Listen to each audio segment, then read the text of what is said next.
नमस्कार। इस वक्त के बुलेटिन के साथ हाजिर हूं मैं अनुपम। प्रदेश की हर छोटी बड़ी खबरों को लेकर के सबसे पहले बात करेंगे इस वक्त की बड़ी खबर की। मीनाक्षी गुप्ता के घर पहुंचे अखिलेश यादव और समाजवादी पार्टी के कार्यकर्ता।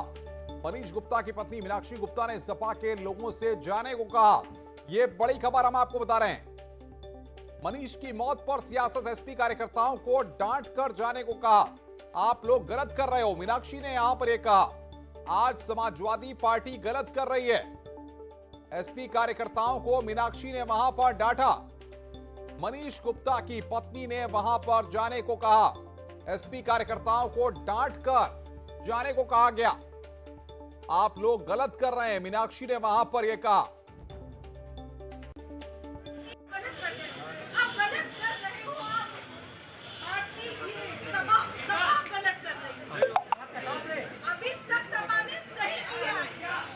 चलो फिर चलो।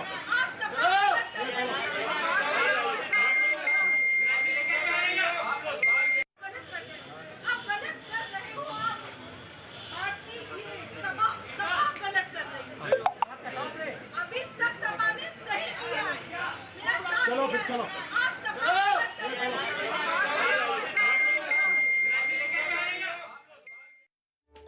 तो ये सुन रहे हैं आप किस तरीके से मनीष गुप्ता की पत्नी मीनाक्षी गुप्ता ने अपने घर की बालकनी में आकर के इस बात को कहा कि आज सपा गलत कर रही है। सुनिए आप एक बार, फिर हम आपको सुनाते हैं क्या कहा मीनाक्षी गुप्ता ने। सुनिए आप।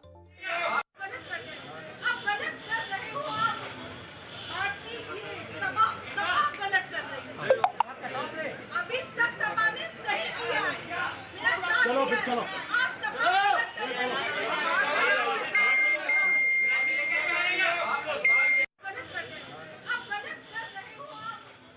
तो सुना आपने मीनाक्षी गुप्ता किस तरीके से समाजवादी पार्टी से नाराज दिखाई दी। उन्होंने कहा कि आज समाजवादी पार्टी गलत कर रही है। उन्होंने कहा कि अभी तक समाजवादी पार्टी ने सही किया, मेरा साथ दिया, लेकिन यहां पर एसपी कार्यकर्ताओं को डांट कर उन्होंने जाने को कहा। आप लोग गलत कर रहे हो, मीनाक्षी ने इस बात को कहा। वो वीडियो हम आपको लगातार दिखा रहे हैं। दरअसल आज समाजवादी पार्टी के कार्यकर्ता वहां पर बड़ी संख्या में पहुंच गए थे। उसके बाद पुलिस को वहां पर धक्का मुक्की भी करनी पड़ी थी और इसको लेकर वहां पर मीनाक्षी ने अपनी नाराजगी जाहिर की। उन्होंने क्या कहा एक बार फिर आप सुनिए। हम चाहेंगे अपनी टीम से एक बार सुनवाइए किस तरीके से मीनाक्षी गुप्ता वहां पर नाराज हुई और किस तरीके से उन्होंने कहा कि समाजवादी पार्टी गलत कर रही है।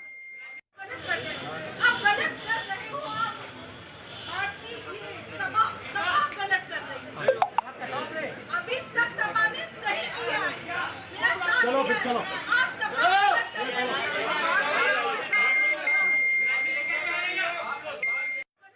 समाजवादी पार्टी के अध्यक्ष अखिलेश यादव ने मनीष गुप्ता के परिवार से मुलाकात की और 20 लाख रुपए की मदद दी है। मुलाकात के बाद अखिलेश ने कहा कि पीड़ित परिवार को 2 करोड़ का मुआवजा और पत्नी को सरकारी नौकरी दी जाए। साथ ही मामले की जांच गोरखपुर से कानपुर ट्रांसफर की जाए और मामले की जांच सीबीआई या फिर हाईकोर्ट से सिटिंग जज से कराई जाए।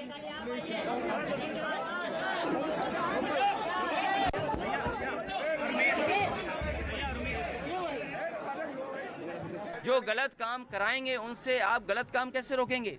इसीलिए ना एसएसपी सस्पेंड हुए, ना डीएम सस्पेंड हुए, जबकि उनकी पूरी वीडियो पूरे देश ने और सब लोगों ने देखी कि वो किस तरीके से एफआईआर ना हो, उसके लिए वो पूरा का पूरा दबाव बना रहे थे।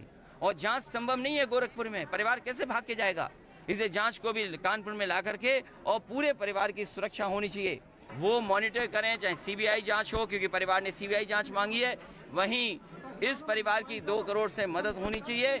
और बेटी पढ़ी लिखी हैं, उनकी पत्नी पढ़ी लिखी हैं, इसलिए उन्हें क्लास 2 या क्लास 3 की नौकरी दे करके इस परिवार का जीवन यापन आगे कैसे चल सके, उसकी जिम्मेदारी सरकार की है।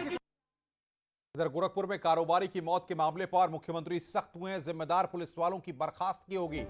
जांच के बाद हो बर्खास्तगी की कार्रवाई, दोषियों पर कड़ी कार्रवाई। सीएम योगी ने यहां पर इस बात को कहा। टीम 9 की बैठक में सीएम ने निर्देश दिए तो जांच कमेटियां बनाने के निर्देश दिए गए। एडीजी एलओ और डीजी इंटेलिजेंस के नेतृत्व में 2 कमेटी यहां पर बनाने की बात कही गई है। बड़ी खबर इस वक्त की, मुख्यमंत्री योगी आदित्यनाथ गोरखपुर की घटना पर सख्त एक्शन की बात उन्होंने कही है। उन्होंने कहा जिम्मेदार पुलिस वालों पर सख्त एक्शन होगा। गोरखपुर की घटना के बाद सीएम योगी ने यहां पर टीम 9 की बैठक में ये निर्देश दिए हैं, सभी पुलिस वालों का रिकॉर्ड रिव्यू हो। एडीजी एलओ और डीजी इंटेलिजेंस की अगुवाई में कमेटी बनाने की बात कही गई है। टीम 9 की बैठक में यहां पर मुख्यमंत्री ने ये निर्देश दिए हैं। जिम्मेदार पुलिस वालों पर सख्त एक्शन होगा। टीम 9 की बैठक में यहां पर 2 कमेटियों का गठन होगा। इस बात को मुख्यमंत्री ने कहा है कि पुलिसकर्मियों का रिकॉर्ड रिव्यू होगा। इधर गोरखपुर की घटना पर एडीजी कानून व्यवस्था प्रशांत कुमार ने कहा है कि गोरखपुर एसएसपी के आदेश पर होटल में चेकिंग का अभियान चलाया गया था। जिस शख्स की मौत हुई, उन्होंने आईडी कार्ड दिखाने से मना किया और भागने की कोशिश के दौरान गिरकर चोट लगने से उनकी मौत हो गई।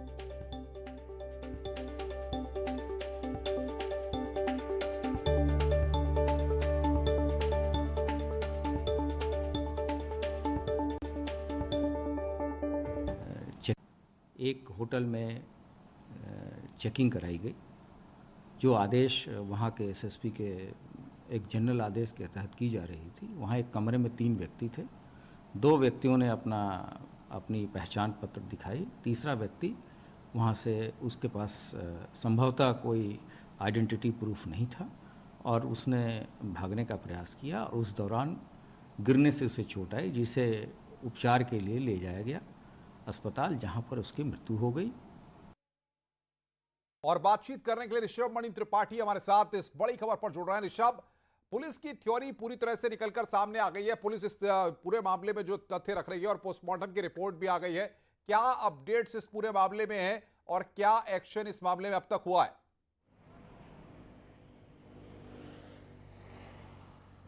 अनुपम, देखिए, अब ये बात सीधे सीधे समझनी पड़ेगी। जो ADG law and order Prashant Kumar कह रहे थे, वो बात अभी तक तो सामने नहीं आई थी, लेकिन अब पहली बार वो ये बात कह रहे हैं कि गोरखपुर के सभी होटल्स में चेकिंग की जा रही थी। एसएसपी का एक आदेश था जिसके बाद ये चेकिंग की जा रही थी और 3 लोग एक रूम में रुके हुए थे, जिसमें मनीष भी शामिल थे। उनके 2 साथियों ने अपने आईडी कार्ड दिखा दिए। मनीष के पास नहीं था, वो नहीं दिखा पाए और जब पुलिस ने उनसे पूछताछ की तो उन्होंने भागने की कोशिश की है। भागने की कोशिश में वो गिरे हैं, उनको चोट लगी है और इलाज के दौरान उनकी मौत हुई है। तो अब ये देखिए, ये पुलिसिया बयान आ गया है, जबकि पोस्टमार्टम रिपोर्ट है उसमें तमाम ऐसे जख्म दिखाई देते हैं जो गिरने से प्रतीत नहीं होते हैं कि वो गिरने से लगे होंगे। तो अभी पोस्टमार्टम रिपोर्ट जैसे ही सार्वजनिक हो जाएगी, जब विवेचना का पार्ट बन जाएगी, तब इन तमाम बातों पर भी डिस्कशन आगे आएगा। लेकिन एक बात अभी भी चौंकाने वाली है, तो क्या गोरखपुर के सभी होटल्स में उस रात चेकिंग हो रही थी? अगर हो रही थी तो एसएसपी को सामने आना चाहिए, उनको बताना चाहिए कितने होटलों में कोई संदिग्ध हरकत पकड़ी गई है, कोई संदिग्ध वारदात हुई है, कोई संदिग्ध व्यक्ति मिला है, कोई संदिग्ध वस्तु मिली है। अभी तक ऐसी कोई बयान नहीं आया, अभी ऐसी कोई जानकारी नहीं है। लेकिन अब अचानक ये थ्योरी सामने आ जाती है कि एसएसपी के निर्देश पर वहां पर सारे होटल्स में चेकिंग चल रही थी और भागने की कोशिश के दौरान गिर के इनको चोट लगी और इनकी मौत हो गई है। अब इस वक्त ये बयान आया है, जब आप देख सकते हैं पुलिस और प्रशासन के खिलाफ कितना रोष है लोगों में, कितना आक्रोश है। पीड़ित परिवार के साथ तमाम लोग खड़े हुए हैं, पॉलिटिकल पार्टीज भी सामने आ गई हैं और इस वक्त एक ऐसा बयान आ जाता है जो काफ़ी चौंकाने वाला है। अब चूंकि एक एफआईआर दर्ज हो गई है बाकायदा हत्या की धाराओं में, तो जाहिर सी बात है अब इन सारी बातों को उसमें शामिल किया जाएगा और अब ये बात निकल के सामने आएगी कि क्या वाकई एसएसपी गोरखपुर की ओर से ऐसा कोई आदेश दिया गया था? क्या उस रात गोरखपुर के सभी होटल्स में चेकिंग हुई थी? क्या मनीष के पास आईडी नहीं था या आईडी ना होना इतना बड़ा अपराध था कि पुलिस उनके साथ कुछ मिसबिहेव करती या वो भागने की कोशिश कर रहे थे, जैसा पुलिस की ओर से बयान दिया जा रहा है? तो तमाम ऐसी बातें हैं जो अब जांच के दौरान, विवेचना के दौरान पुलिस को साफ करनी पड़ेगी। अनुपम। बिल्कुल ऋषभ, लेकिन सबसे बड़ी बात यह है कि परिवार के लोग जो अब वो आरोप लगा रहे हैं वो थ्योरी अलग है, पुलिस की अपनी थ्योरी अलग है। ऋषभ, हम आएंगे आपके पास। इस वक्त योगी आदित्यनाथ